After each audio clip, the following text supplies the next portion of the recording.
How do you get your ex-wife to stop spoiling your kids?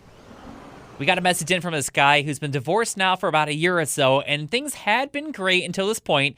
Until recently, his ex-wife has started buying his daughters a bunch of really expensive stuff, and he's worried that by getting them all this expensive stuff all the time, that they're going to become spoiled, they're going to become brats, they're going to become entitled, and he's worried about this. He's talked to her already about it, and she said, well, they're my daughters too, I can do what I want. So at this point, what do you do to make sure your kids don't turn out entitled and brats? It might just be because of the issue with them divorcing. She'll get over it when she starts being short of money. Yeah, that's true. When you Right? can't afford anything anymore and things start getting repossessed, you can't really, afford anything else. Exactly. You don't think this is going to be bad for your daughters in terms of them getting spoiled with things and expecting too much? No, I don't. I think that it'll pass.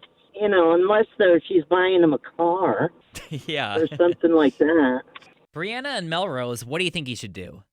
Try to word it a different way. I definitely agree with him. Children shouldn't be raised or bribed off of money. Mm-hmm. They should earn things like we did when we were kids. We earned toys and everything else. How else would you phrase it, I guess, to try to maybe get it through to her that, hey, maybe you should back off on all this spending because it's not good for our daughters? I feel like I would just word to her that they should earn things, even doing like little chores around the house or anything like that, to earn pretty much getting things such as gifts or, a little reward or whatever for doing certain things. But spending an extravagant amount of money just to bribe her or whatever isn't going to do anything.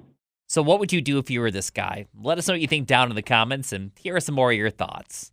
I think that it's not his call anymore. He can voice his opinion, but at the end of the day, it's her choice, what she wants to do. When you divorce, you separate those choices. You can still talk and communicate, but at the end of the day, she's got control over what she does. Kelly in Boston Spa, what do you think? Some kids, some people, if you can afford it, do it. Like somebody said, once you run out of money, you run out of money. But do you think it teaches a bad lesson that instead of the kids having to work for things, they're just given things? Well, it depends on how old they are, too. Yeah. If they're little and, if they're teenagers, it all depends on the age. If they're older and they're teenagers, they should get a job and learn how to get a job. Sue in East Greenbush, what's your advice?